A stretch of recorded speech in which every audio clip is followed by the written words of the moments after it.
بسم اللہ الرحمن الرحیم الحمدللہ رب العالمین وصلی اللہ علی محمد وآلہ الطاہرین ولعنۃ اللہ علی اعدائہم اجمعین الی قیام یوم الدین۔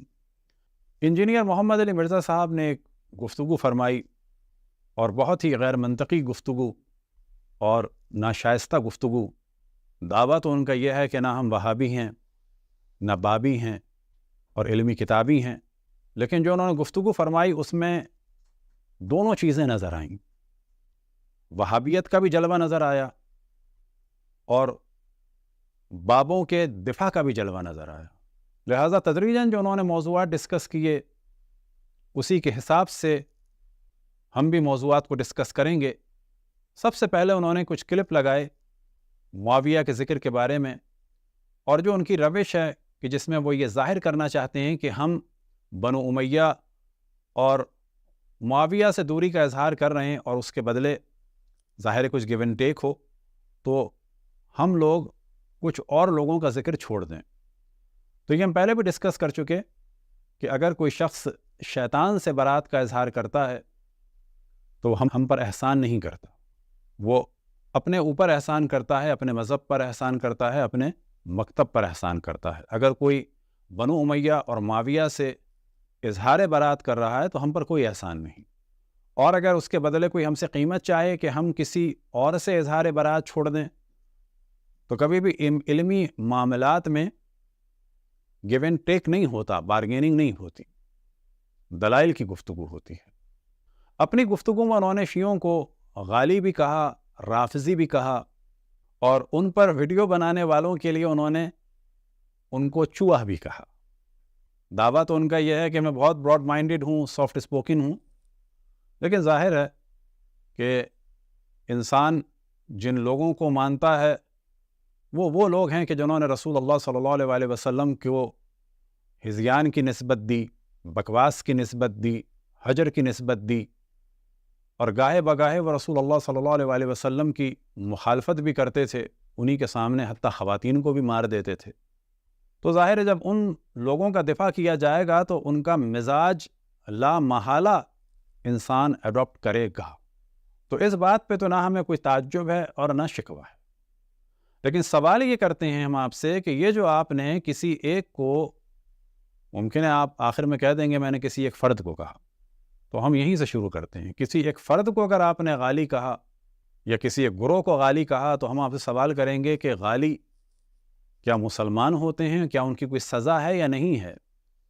تو ظاہر سی بات ہے جب کسی کو غالی کہہ رہے ہیں تو اس کو دین سے خارج بھی کر رہے ہیں، یعنی آپ بھی تکفیری ہیں، اور پھر ان کی سزا بھی تجویز کر رہے ہیں آپ، کیونکہ جب آپ سے الگ سوال کیا جائے گا غالی کی سزا کیا ہے تو آپ پھر قتل ہی کا حکم دیں گے۔ رہ گیا معاملہ رافضی کا، تو رافضی کے کیا معنی ہیں؟ کہ جن لوگوں نے بعض افراد کو چھوڑا، تو جن لوگوں نے قول رسول اللہ کو بکواس کہا اور حجر کہا وہ رافضی نہیں ہیں۔ رسول اللہ کو چھوڑنے والے جنہوں نے حضرت علی سے جنگ کی وہ لوگ رافضی نہیں ہیں۔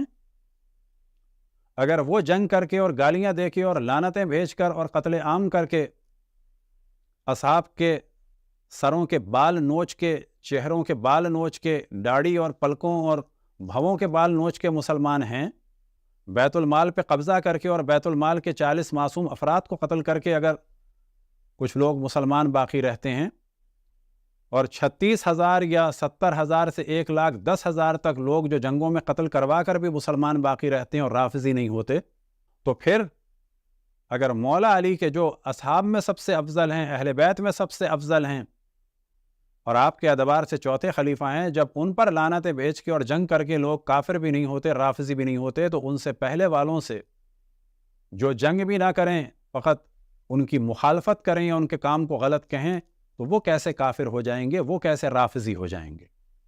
لہذا قانون ایک ہوگا۔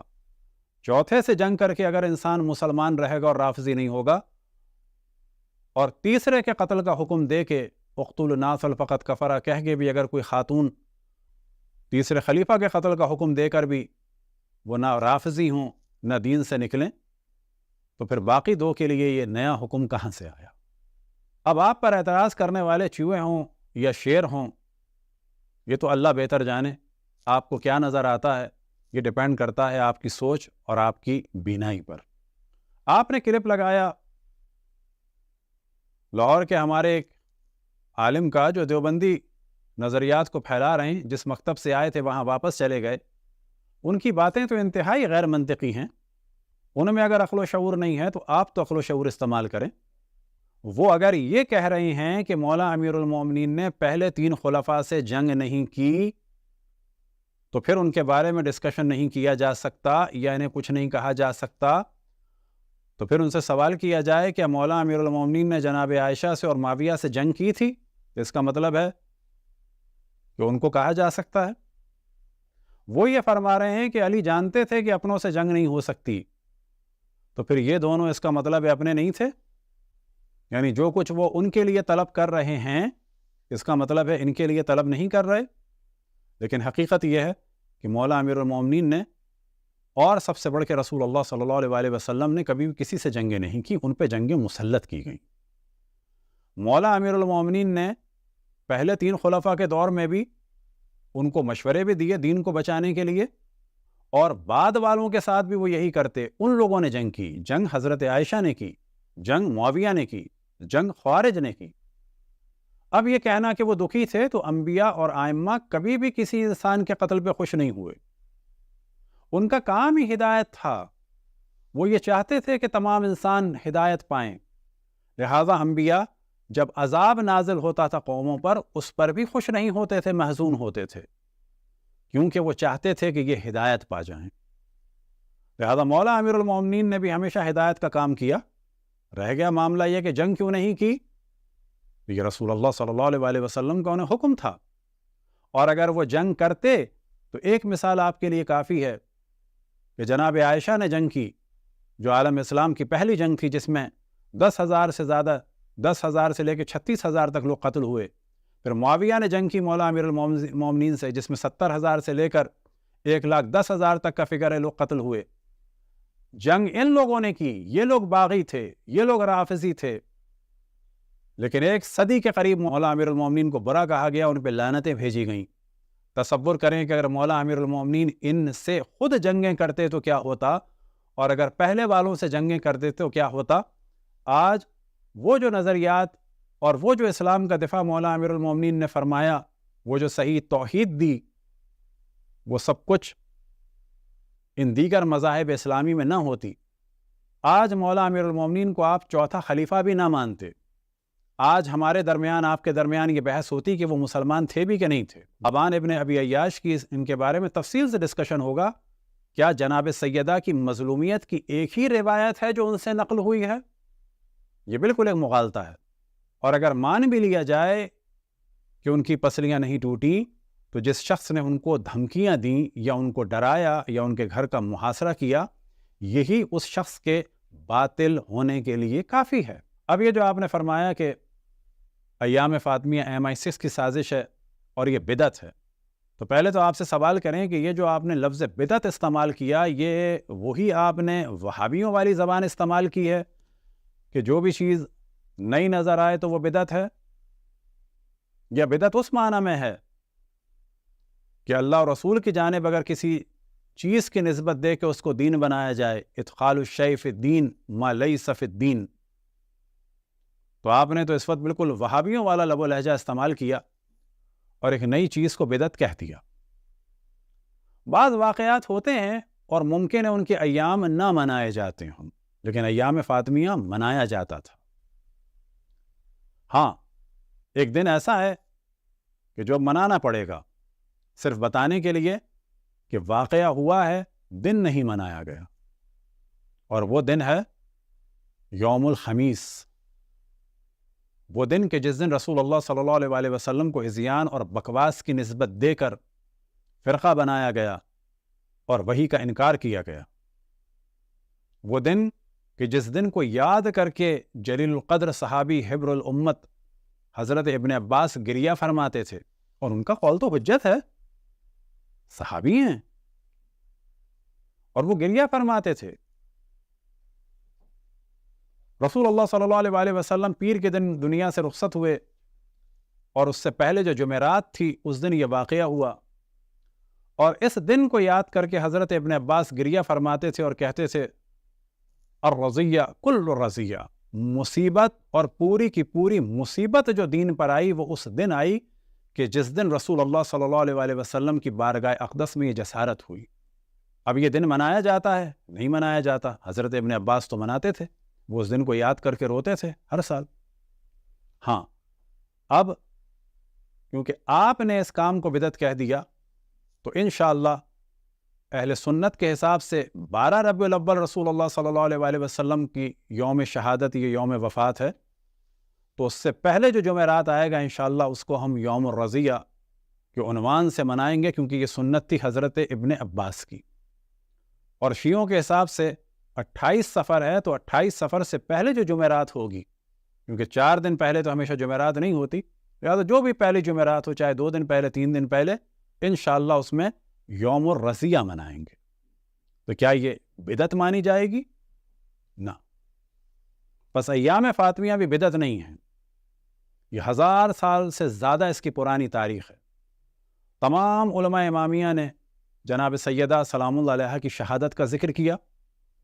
اب آپ کو اگر کوئی جاہل قسم کے لوگ مل گئے ہوں سابقہ دیوبندی آپ کا دل بہلانے کے لیے، تو یہ آپ کی نادانی ہے، اور آپ نے اپنے آپ کو بھی مشکل میں ڈالا اور ان کو بھی مشکل میں ڈالا۔ آپ کے سامنے اس وقت کتاب ہے تثبیت دلائل النبوہ لقاضی القضات عبد الجبار بن احمد حمدانی المتوفى 415، جلد نمبر ہے 2 اور صفحہ نمبر ہے 594، اور یہاں پر سب سے نیچے لائن میں حاشیہ نمبر 2 ہے۔ چند علماء امامیہ کا ذکر کرنے کے بعد حاشیہ نمبر 2 پر وہ کہتے ہیں کہ یہاں پر ذکر ہو رہا ہے مؤلف کے زمانے میں جو بڑے علماء اور شیعہ رہبران تھے ان کا ذکر ہو رہا ہے۔ اب 595 پر جو ہرے سے ہم نے ہائی لائٹ کیا ہے، یہ ذکر ہو رہا ہے ابھی عبداللہ محمد بن نعمان یعنی جناب حضرت شیخ مفید کا۔ ان تمام علماء کا ذکر کرنے کے بعد یہ قاضی القضات فرماتے ہیں ہؤلاء بمصر، یعنی تمام علماء شیعہ کا ذکر کر رہے ہیں کہ یہ تمام اس وقت کے مشہور علماء ہیں، اور ان میں سے ایک ہیں جناب شیخ مفید، اور پھر اس کے بعد جو ہم نے نیلے سے ہائی لائٹ کیا تو وہ جگہوں کا نام لے رہے ہیں۔ فہؤلاء، یہ لوگ کہاں کے ہیں؟ بمصر، مصر کے ہیں، وبالرملہ، اور رملہ کے ہیں کہ جو اس وقت مقبوضہ فلسطین میں ہے، ایک ہے رام اللہ، ایک ہے رملہ، وبالسور کہ جو اس وقت لبنان میں ہے، وبعکا کہ جو اس وقت مشہور مقبوضہ فلسطین کی بندرگاہ ہے، وباسقلان کہ جس کو اس وقت اسقلان بھی عربی میں کہا جاتا ہے اور اشکلون کہا جاتا ہے اسرائیل میں، وبدمشق کہ جو مشہور ہے، وببغداد یہ بھی واضح ہے، وبجبل السماق یہ اس وقت ادلب کے مقام پر شام کا علاقہ ہے۔ تو یہاں پر بتاتے ہیں کہ یہ تمام علماء مصر کے، رملہ کے، سور کے، عکا کے، اسقلان کے، دمشق کے، بغداد کے اور جبل السماق کے، یعنی پورا شام کا علاقہ اور بغداد کا پورا عراق کا علاقہ، وہاں کا انہوں نے ذکر کیا۔ اور اس کے بعد کیا کہتے ہیں؟ وَكُلُّ هَؤُلَاءِ بِهَاوَى النَّوَائِي، ان تمام علاقوں کے جو لوگ ہیں وہ کیا کرتے ہیں؟ يَدَّعُونَ التَّشَيُّعَ، یہ شیعت کا اظہار کرتے ہیں اور دعویٰ کرتے ہیں، وَمُحَبَّتِ رسول اللہ صلی اللہ علیہ وآلہ وسلم وَأَهْلِ بَيْتِهِ، اور محبت رسول اللہ اور محبت اہل بیت کا دعویٰ کرتے ہیں۔ اب یہاں پر آپ کو تعجب ہوگا کہ اتنی زیادہ جناب سیدہ کی عزاداری ہوتی تھی، اور شاید امام حسین کی عزاداری سے بھی زیادہ تھی ان کی نگاہ میں، کیونکہ انہوں نے امام حسین کی عزاداری کا ذکر نہیں کیا، بلکہ ان لوگوں کا جو پہلا کام نقل کیا ہے وہ کیا نقل کیا ہے؟ فَيَبْكُونَ عَلَى فاطمہ، یہ لوگ روتے ہیں فاطمہ پر، وَعَلَى ابْنِهَا الْمُحْسِنِ، اور روتے ہیں ان کے بیٹے محسن پر۔ کون محسن؟ الذی زعموا ان عمر قتلہ، کہ جس کے بارے میں یعنی اس محسن کے بارے میں یہ گمان کرتے ہیں کہ عمر نے ان کو قتل کیا ہے۔ تو یہاں سے پتہ چلا کہ ان تمام علاقوں کے علماء کا ذکر کرنے کے بعد جو پہلی صفت بیان کر رہے ہیں 415 میں یہ دنیا سے رخصت ہوئے ہیں، تو کم سے کم 415 سے پہلے کی یہ کتاب ہے، یعنی 1025 سال سے زیادہ اس کتاب کا کم از کم دورانیہ ہے۔ تو یہ کہہ رہے ہیں کہ یہ حضرت فاطمہ اور ان کے بیٹے پہ روتے ہیں۔ اب اس کے بعد انہوں نے کچھ تہمتیں بھی لگائیں، اور اس کے بعد دوبارہ ذکر کرتے ہیں وَيُقِيمُونَ الْمُنشِدِينَ وَالْمَنَاحَاتُ فِي ذَلِكَ، کہ پھر اس میں یہ نشید پڑھتے ہیں، یعنی قصیدے اور نوحے پڑھتے ہیں۔ پھر اگلے پیراگراف میں سب سے پہلے کہتے ہیں ثُمَّ يَأْخُذُونَهُمْ فِي مَجْلِسٍ يُسَمَّى مجلس التعزیہ، اور یہ مجلس برپا کرتے ہیں اور اس مجلس کو کہتے ہیں مجلس التعزیہ۔ انہی قاضی کی ایک تفسیر بھی ہے کہ جس کا ایک پیج آپ کے سامنے ہم نے پیش کر دیا۔ اب یہاں پر ہم گزارش کریں گے انجینئر محمد علی مرزا صاحب سے کہ یہ جو آپ نے دعویٰ کیا اور خواہش کا اظہار کیا کہ 500 سال پہلے کا حوالہ دکھا دو کہ ایام فاطمیہ ہوتے ہوں، تو اپنے حوالے تو ہم بعد میں دکھائیں گے، فی الحال آپ کا حوالہ دکھا دیا ہے 500 سال نہیں بلکہ 1000 سال سے زیادہ کا۔ اب آپ یہ فرمائیے کہ اب آپ کیا کریں گے؟ کیونکہ جب انسان طلب کرتا ہے تو کچھ نہ کچھ رزلٹ تو نکلنا چاہیے نا۔ اب آپ کیا کریں گے؟ لہٰذا آپ سے گزارش یہ ہے کہ آپ رسول اللہ صلی اللہ علیہ وسلم سے پہلے اظہار محبت کریں اور دیکھیں کہ ان کی زندگی میں کن لوگوں نے مخالفت کی، ان کے قول کو کنہوں نے بکواس کہا، ان کے دین کو کس نے بدلا، کہ اشرف الانبیاء حضرت محمد مصطفیٰ صلی اللہ علیہ وآلہ وسلم کے دنیا سے جانے کے بعد دین بدل کے رہ گیا، کیونکہ آفیشلی قانون آیا کہ جو نماز نہ پڑھے اسے قتل کر دو، جہاں اذان و اقامت کی آواز نہ آئے انہیں قتل کر دو، اور اگر وہ اذان اقامت کے بعد نماز پڑھ لیں تو ان سے زکوٰۃ مانگو، زکوٰۃ نہ دیں تو انہیں قتل کر دو، انہیں جلا دو اور جو چاہے کرو۔ اور پھر یہی تہمت لگا کر جناب حضرت مالک ابن نویرہ کو قتل کیا گیا اور ان کے سر کو کاٹ کر اینٹوں کے طور پر استعمال کیا گیا، اس پہ کھانا پکایا گیا، ان کی زوجہ کی عزت کو لوٹا گیا۔ آپ ان موضوعات کو ڈسکس کیوں نہیں کرتے؟ اصحاب کو قتل کیا گیا، ان کو ڈسکس کیوں نہیں کرتے؟ آپ یہ سمجھتے ہیں کہ حضرت فاطمہ کی شہادت کا انکار کر کے آپ کسی کو بچا لیں گے؟ تو حضرت فاطمہ سلام اللہ علیہ کی شہادت بلا شک رسول اللہ صلی اللہ علیہ وآلہ وسلم کے قول کو بکواس کہنے سے بعد میں وقوع پذیر ہوئی۔ لہٰذا اگر آپ کسی کو بچانا چاہتے ہیں تو کوشش کریں علمی طریقے سے بچائیں، لیکن سب سے پہلے رسول اللہ صلی اللہ علیہ وآلہ وسلم کا دفاع کریں، بعد میں کسی اور کا دفاع کریں۔ دعا ہے کہ خداوند تبارک و تعالی تمام ادیان اور مذاہب کے ماننے والوں کو علمی طریقے سے گفتگو کی توفیق عطا فرمائے، اور کسی کے بھی قتل کا حکم نہ دیا جائے، نہ غالی کہہ کے نہ رافضی کہہ کے۔ ہم تمام ادیان اور مذاہب کے ماننے والوں کی جان، مال، عزت اور آبرو کو احترام کی نگاہ سے دیکھتے ہیں، حتیٰ یہی وہ لوگ کہ جنہوں نے ہمارے افراد کو قتل کیا، ان میں سے بھی کسی کے بچے کو یا بے قصور فرد کو نہ انتقام کا نشانہ بنایا جا سکتا ہے اور نہ سزا دی جا سکتی ہے۔ ان کے بچے، ان کی خواتین اور ہمارے بچے اور ہماری خواتین میں ہماری نگاہ میں ذرہ برابر کوئی فرق نہیں ہے۔ یہی سپہ صحابہ کے تمام وہ لیڈران کے جنہوں نے ہمیں ہزاروں کی تعداد میں قتل کیا، ان کی بیٹی، ان کی بہن ہماری بیٹی اور ہماری بہن کی طرح سے، ان کے بچے ہمارے بچوں کی طرح سے۔ ہم کسی بھی دین اور مذہب کے فرد کی نہ جان کے دشمن ہیں، نہ مال کے دشمن ہیں، نہ آبرو کے دشمن ہیں، کیونکہ ہم اہل بیت علیہم الصلاۃ والسلام سے صحیح اسلام رسول اللہ صلی اللہ علیہ وآلہ وسلم کا لیتے ہیں، وہ اسلام کہ جو کسی اور کے ذریعے سے نہیں مل سکتا، اور اس رسول سے لیتے ہیں کہ جن کو ہم پاک اور پاکیزہ اور طیب و طاہر اور معصوم مانتے ہیں، نہ کہ کسی ایسے رسول سے کہ معاذ اللہ جن کے قول کو ہذیان اور بکواس سمجھا جائے۔ ہم معصوم نبی سے دین لیتے ہیں، ان کی پاک اور پاکیزہ اور معصوم عطرت کے ذریعے سے۔ وصلی اللہ علی محمد و آلہ الطاہرین۔